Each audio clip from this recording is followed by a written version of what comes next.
welcome to Fascinating Frontiers, episode 125, for July 8th, 2026. The universe has been busy. Let's get into it. A total solar eclipse will turn day to night across northern Spain next month as the moon fully covers the sun. The moon will completely cover the sun on August 12th, briefly turning day into night along a path through northern Spain. Observers in the zone will see the solar corona and planets that are normally hidden by daylight. The event is the first total solar eclipse visible from mainland Spain in decades. Local interest has surged, with rural residents who once watched the night sky alone now part of widespread public excitement. Towns along the path of totality report packed accommodations and organized viewing events. Enrique Bordalo, who grew up stargazing in the Spanish countryside, now sees his childhood passion shared by thousands preparing for next month's eclipse. Now, shifting focus outward, New Horizons has emerged from its record hibernation. NASA's New Horizons spacecraft has completed its longest hibernation period of nearly a year and is now transmitting data collected in the distant Kuiper Belt. The spacecraft remains in good health after waking and is ready to resume science operations far beyond Pluto. Mission teams will begin processing the new observations in the coming days. This marks another step in the extended mission studying the outer solar system's small bodies. Future data releases will focus on objects encountered during the hibernation window. New Horizons has returned from nearly a year of hibernation with fresh Kuiper Belt data now streaming back to Earth. The spacecraft's instruments recorded conditions in a region where sunlight is thousands of times weaker than at Earth. Mission teams are already checking instrument health before full science operations resume.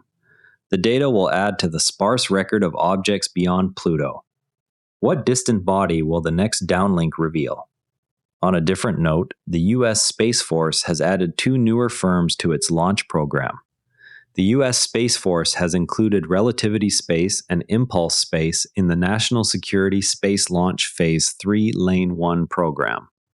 The move opens military launch opportunities to newer companies beyond traditional providers. Both firms will now compete for future national security payloads. The decision reflects an effort to broaden the industrial base for assured access to space. Next steps include contract negotiations and mission assignments. Indian startup Skyroot Aerospace aims to conduct its first orbital launch attempt as soon as July 12th. The company plans to scale quickly toward monthly launches once initial success is achieved. The vehicle will carry a small satellite payload on this debut flight. Ground teams are completing final checks ahead of the window. Success would mark India's first private orbital launch. Italian firm D-Orbit has signed a contract to provide multiple launches for Japanese startup ArcAge Space using its ION satellite carrier. The agreement covers a series of missions beginning later this year. ArcAge plans to deploy small satellites for communications and technology demonstrations. D-Orbit's carrier will handle deployment and initial orbit adjustments. The deal expands European launch services for Asian customers.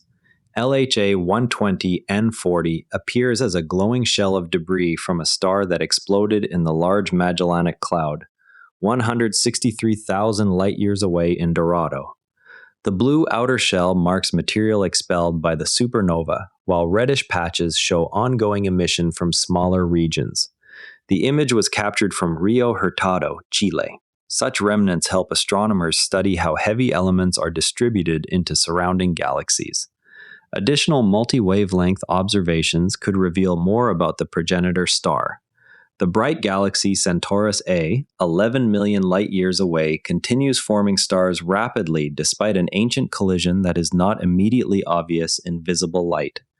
The galaxy ranks as the fifth brightest in the sky and has been observed extensively by both professionals and amateurs. Its warped disk and active nucleus hint at the merger that occurred billions of years ago. Radio and infrared data reveal structures left by the event. Further studies will examine how the collision continues to influence star formation. If the Milky Way sat at the center of one of these forming clusters, the nearest neighboring subcluster would lie more than 1 million light-years away, roughly 10 times the distance to Andromeda. Two massive elliptical galaxies anchor each subcluster like gravitational anchors, pulling smaller galaxies into orbit while the whole system hurtles through space.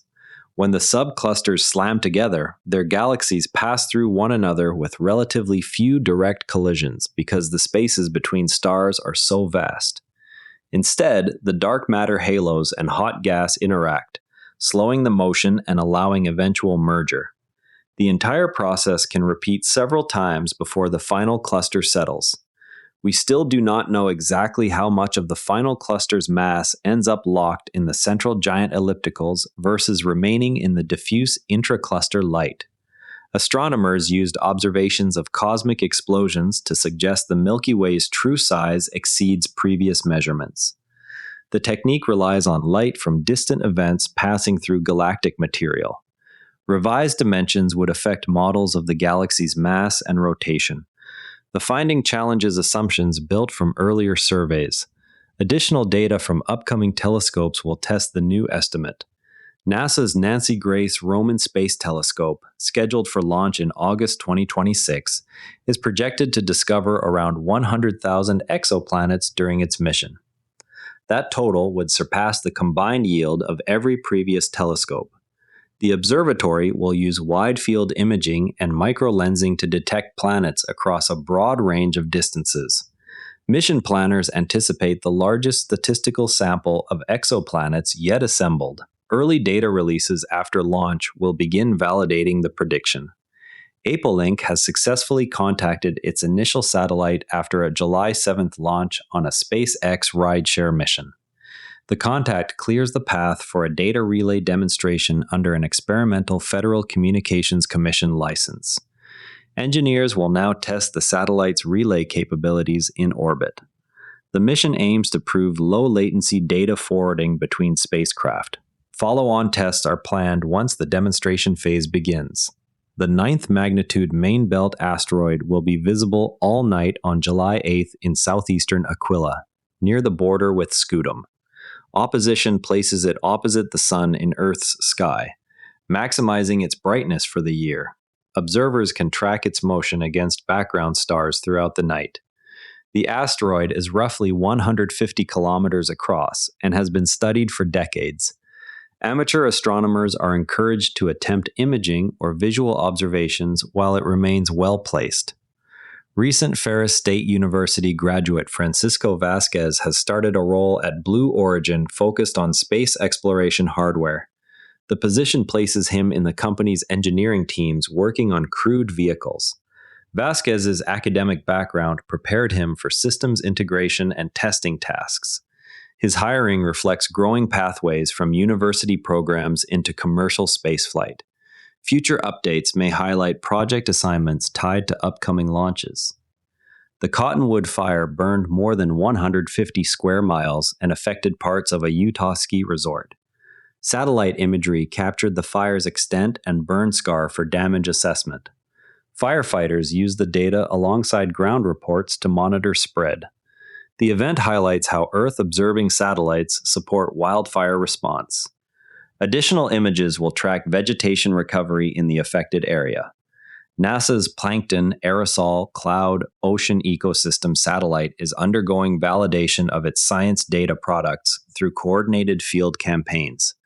Teams compare satellite measurements with ship and buoy observations to refine ocean color and atmospheric retrievals.